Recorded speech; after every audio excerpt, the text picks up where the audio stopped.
How's it going, everybody? Welcome back to Money and Life TV. My name is Mike. You all know my sidekick, Chipper the Cockatiel. I'm here. How's it going, my YouTube family? It is so good to see all of you once again. No matter where you're at, out there in the land of the vast internet, I hope you're having a great day and that your week is going well. In today's video, we have a very important topic, and that is how to invest large sums of money. In other words, we're gonna be talking about how to invest anywhere from $50,000 up to $100,000 in stocks. I thought it was finally time to make a video around this topic because I get so many questions around how to invest $50,000 or more. I've had family members ask me, I've had friends ask me, and I have people all over the internet have asked me via email, via comments on my YouTube videos, that I was like, okay, let's just make a video about this. And I'm gonna just show you using some examples. I'm leaving some stuff out of this video on purpose just so we can dive into examples, because if you're anything like me, I remember being back in school and the teacher would just go on and on and on, and I'm like, dude, if you just show me some examples, I think I can figure it out for myself. So that's why I wanna cut out a lot of the BS just so we can go straight into actual scenarios. And we're gonna be looking at 4 different scenarios, and I'm gonna be talking about what I would do given each scenario. And then based on that, hopefully it will help you decide what you can do for yourself with your own investments. All of this, guys, is my own opinion, right? I am not a professional investor by any means. So when we're going through the different scenarios, if you disagree with me, you're not gonna hurt my feelings whatsoever. And I want this video to be interactive and engaging. So hopefully, as you're watching me explain what I would do in these situations, be thinking about what you would do in these different scenarios. I would love to hear your thoughts. Let's get as many ideas in the comment section down below so that people have a broader perspective of how they might go investing their hard-earned money. Okay. Let's go ahead and move on over to the whiteboard. I'm gonna be showing you some stuff on the whiteboard and some stuff's gonna be popping up on screen. And so that's where, oh, very funny, Chipper, very funny. If this is your first time here, welcome to our channel. If you're somebody who wants to do well financially, I would highly consider taking a moment and hitting that red subscribe button down below, because every single week I do my best to produce one new video that goes into detail of how personal finances work, how taxes work, and how investing works, and I teach so much more beyond that. So highly consider subscribing to our channel. If you guys enjoy the video, let me know by just destroying that like button down below. I really appreciate all the support you guys give me. You guys are such a fantastic audience. So let's go ahead and dive right into this. In scenario number 1, you're coming to me and you're saying, Mike, I got $50,000 to invest. I want you to invest all of it, all at once. I want you to tell me how you would invest it or how you would go about allocating the money. And I don't want you to save a dime. I want you to invest it all. And if you don't invest it all, I'm gonna take away your Nintendo 3DS.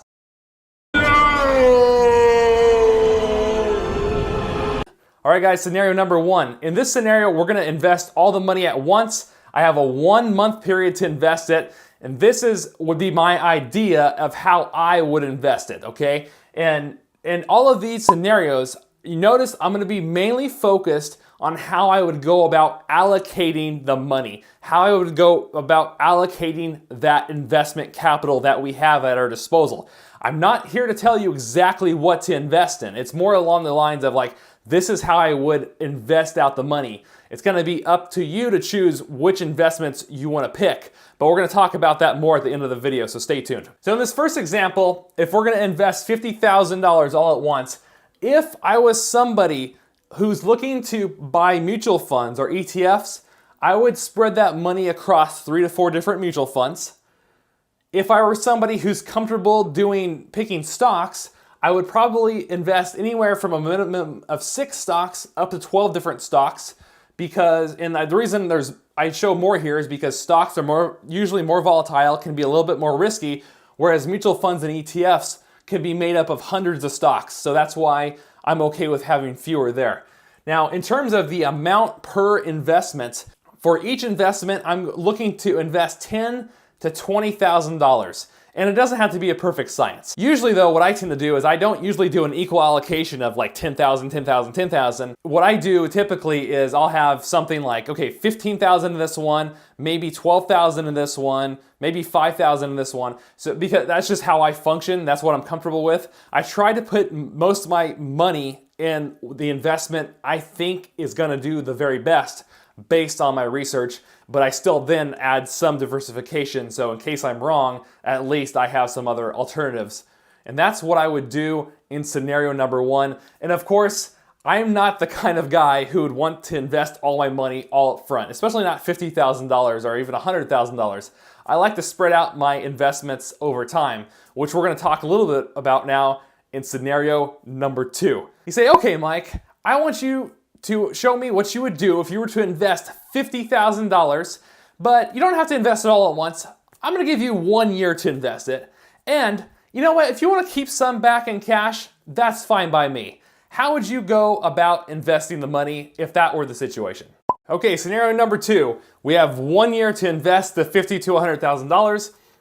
Once again, mutual funds and ETFs, if I'm picking those, I'm just gonna pick 3 to 4. That number hasn't changed. I'm looking to invest, spread out the money $10,000 to $20,000 per investment for each mutual fund or ETF. One mistake I just realized when I'm filming this is for stocks, I meant to say, for stocks, still 6 to 12 stocks, but what I meant to say in scenario number one, if I were picking stocks, I would only invest $4,000 to $10,000 because there's more stocks that I would spread my money across, 6 to 12 versus 3 to 4. You guys are probably thinking, mathematically, how do you invest $10,000 to $20,000 over 6 to 12 stocks if you only have 50,000? No! So anyways, that's the correction I'm making here. But anyways, $4,000 to $10,000 per investment in stocks. It doesn't have to be an equal allocation. And then now in scenario number two, we're also allowed to have a cash reserve. And I'll tell you guys, just in my own personal account, I love having some sort of cash reserve. It doesn't have to be a lot, but to me it's important. So I'm okay with having personally a 10 to 20% cash reserve of your account balance. So in this scenario, if we have $50,000, 10% would be $5,000, and if we went up to 20%, up to $10,000, that we would be holding back in cash at this point. Because the nice part about having cash is you never know when the best time to buy something is, right? Do you know anybody who can perfectly time the market? I don't personally. If you do, well then give me their number. But I like having cash held to the side so that if opportunities arise in the market, if things go on sale per se, then I want to have some cash available so I can take advantage of that opportunity. Or if I notice of my different investment choices, if I notice one's doing really, really well compared to the others, I might want to be able to add more money to that investment. And so that's why I like having a little cash on the side. But that's for me personally. Now, the thing I want to mention now with the 1 year time horizon we have in this scenario, what I would tend to do with this situation, since we have the whole year to invest, I'm probably going to look to invest my money quarterly. So once a quarter, I might add some more investments and invest over the whole course of the entire year this amount of money. Or I might invest maybe twice in the year. Maybe I'll invest at the very beginning of the year, and maybe I'll invest, at around June or July, around the middle of the year. Or we could do in the middle of the year and end of the year. So it just depends. So I might invest twice. Now, the thing I want to point out, the only downside of investing your money across the year you have to look out for is if you're using a platform where you have commissions. And this is probably more... So you probably have to look more so at that with mutual funds, because mutual funds might have some, front-loaded cost of 5%, or different things like that you have to watch out for. So if I'm gonna spread out my investments, I'm going to make as few investment transactions as possible. So for example, if I want to buy Google, let's say I want to be a stock picker in this scenario and buy Google. Well, if I'm going to invest twice in a given year, I'm only going to buy Google twice. I'm only going to buy Google once at the beginning of the year and once towards the end of the year. I'm not going to invest in Google every single month because it's going to cost me commission, it might cost me a commission every time I do the transaction. So I want to have commissions only twice versus 12 times. Or, at the maximum, I'm only going to invest in something maybe 4 times. If I'm doing quarterly, I don't want to do more than 4 transactions because that's going to add up to a lot of different commissions. So does that make sense to you guys? The more transactions you do, the more commission you're going to have to pay to the brokerage company. So the fewer trades you place, the more of your money you get to keep. Dollar for dollar. So just keep that in mind. The other thing I forgot to mention, and I'm going to mention it for all scenarios of this video, is notice I'm talking about mutual funds and ETFs, and I'm talking about stocks. Now, me personally, and I'm no expert in bonds, but I would probably not invest any of my money in bonds at this point in time. And the reason I say that is because interest rates are still very, very, very low. And when interest rates go up, bond prices, the value of your bond goes down.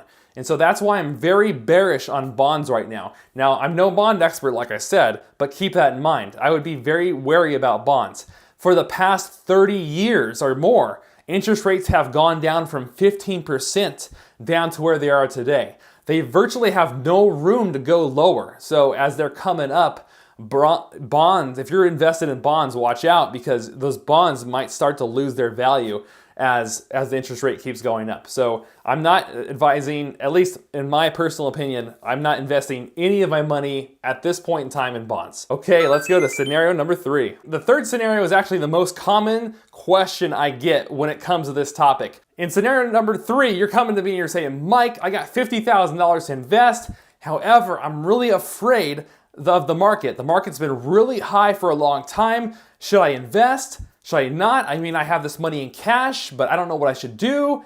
Can you give me some advice? Can you give me some pointers? What would you do? So there's a couple of things you can do with that if you want to protect your money, but also still participate in the market. So in scenario number 3, we're allowed to have cash reserves and we can invest basically over any time period.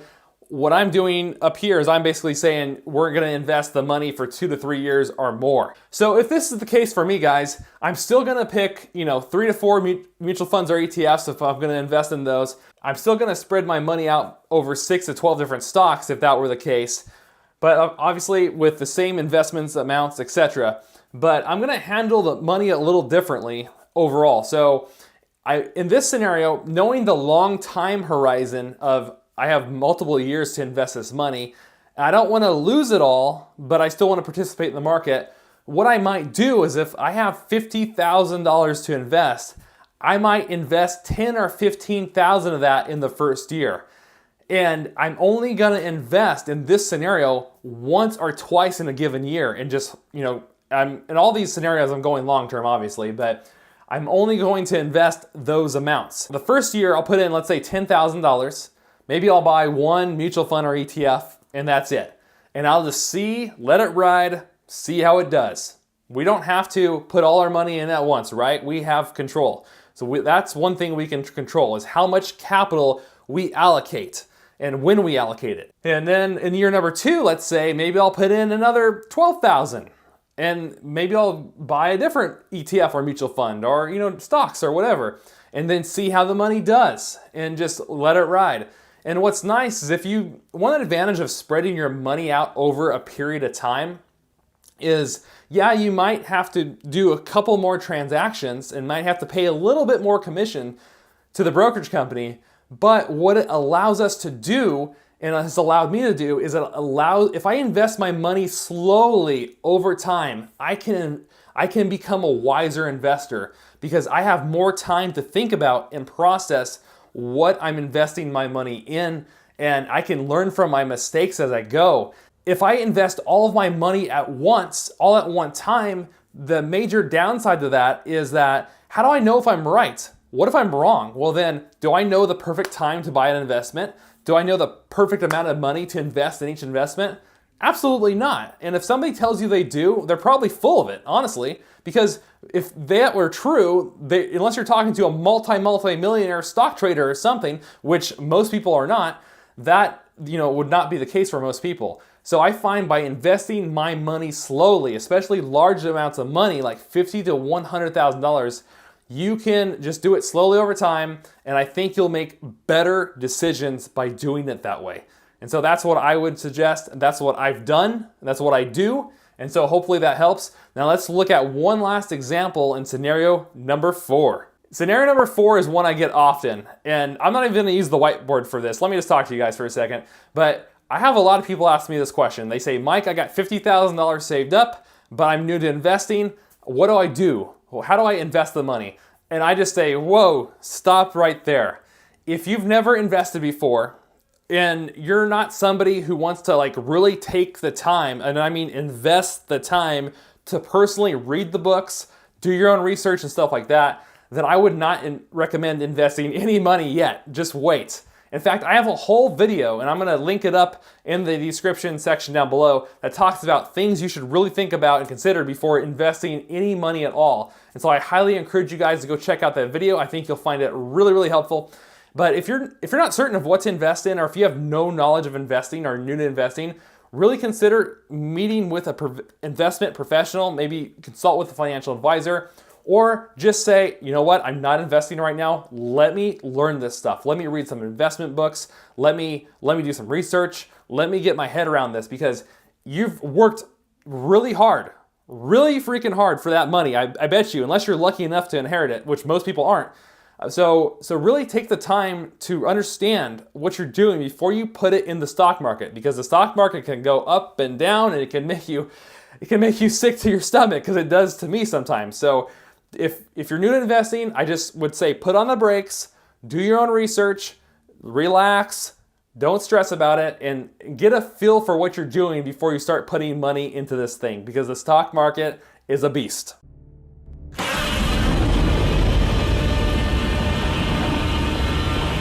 Okay guys, those are 4 different scenarios that we just ran through. If there was a scenario that you would have liked to hear, but I didn't mention it in this video, just leave your comment and question down in the comment section down below. Now, a couple quick things before we wrap up this video. I know we just looked at some examples, but I think what I'm about to show you here and talk to you about briefly is even more important than all the examples we just looked at. But last but not least, guys, so before you ever invest any of this $50,000 to $100,000, I really want you to think about why you're investing. Why are you investing? What are your investment goals? What are you trying to get out of this? You know, how long of a time period are you looking to invest? If you're somebody who's looking to invest for less than 5 years, I would probably recommend not investing this money at all, because it takes time for this money to grow.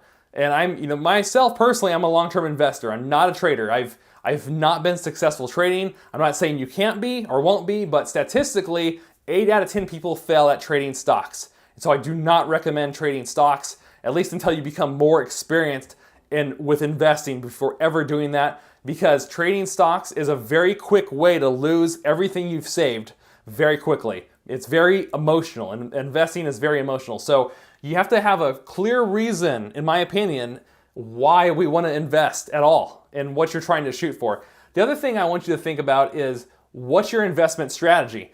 Do you know the greatest difference between a professional investor and a non-professional? Is that a professional actually has a systematic approach to investing. The average person does not. The average person hears a stock tip on the internet from Mad Money or from a friend. They just go up to their friends and say, hey man, what should I invest in? And that's what they listen to their friend, and then they go invest. But the average person who is not a professional investor, they have no strategy at all. And this is so beneficial for you to take the time, and I'm gonna make a whole video on forming an investment strategy, at least what's worked for me to help me with my investments. But really think about, like, okay, how much you're wanting to invest? How much every month do you want to invest? What type of stocks are you trying to invest? Are you trying to get growth? Are you trying to get income? There's a whole laundry list of things to think about, and it's so beneficial for you to go through that checklist and in that process mentally before you start investing, because you're going to become a better investor for doing so. There's one last thing I want to address in this video is, you might have noticed I basically showed you how I would allocate the money. I didn't tell you exactly what to invest in, right?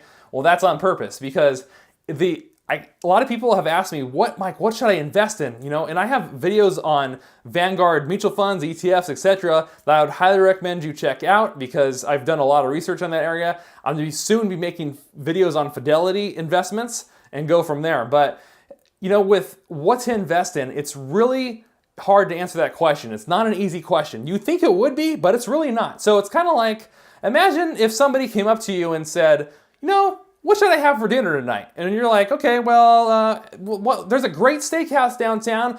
Well, why don't you go to the steakhouse? And then they come back and they say, well, I'm a vegetarian. And you're like, okay, well, what's really good for dinner is almonds and fish. There's this great place that serves fish and it has like an almond paste sauce on it. It's fantastic. And they say, well, I have food allergies. And then another example would be like, well, I really like, why don't you go have Chinese food tonight if you're hungry? There's a great Chinese place downtown. You're going to love it. It's so good. The food is so fresh. The cooks are wonderful. Service is amazing. And then they say, I already had Chinese food this afternoon. So you guys see what I'm saying here, or see what I'm getting at? Everybody's personal situation is so unique. Some people are really relying on $50,000 to last them a long time. Other people who are investing have extra money. This is just extra money they're investing. They can afford to lose it. Some people can't. So there's all these different factors we have to consider before we ever think about what kind of investments to pick. Now, I will tell you though, the best investments for you to pick are the ones that, one, you understand, and two, that you feel comfortable with, and three, the investments that are going to help you meet your long-term investment goals and what makes sense for your very own special, unique life. And that's true for all of us. We have to really think about, what individually do we want? And based on those things, then we can start to think about what investments we should actually go out and pick. I hope you guys found that helpful. I hope that makes sense and that you guys understand where I'm coming from with that. All right, guys, I have had so much fun making this video, hanging out with you guys here on YouTube. If you have any questions about what we talked about today, just don't hesitate to ask. Feel free to drop them in the comment section down below. I would love to hear your thoughts on some of the scenarios we went over. What would you do differently? How would you invest the money if you had $50,000 to $100,000 to invest? I just want to say thank you so much for all of your support. You guys are just one of the best audiences that I could have, especially for like an education and money kind of channel. So I really appreciate that. If you guys like the video, make sure you drop a like. Be sure to subscribe if you have not already. And also, feel free to share this information with a friend, especially a friend, and I'm sure you have one, who's looking to figure out how to invest $50,000 to $100,000. Just please share this video with them. I think it will help give them, if anything, some ideas, some perspectives of how to actually go about doing this. All right, guys, I love you. Thank you for taking time out of your day to hang out with me and to watch this video. Can't wait to hear from you in the comment section down below. And with that being said, look for some more upcoming investment videos in the coming weeks, as well as some additional tax videos as well. All right, guys, have a wonderful week. And Chipper and I will see you in the next video. Bye, guys. Peace.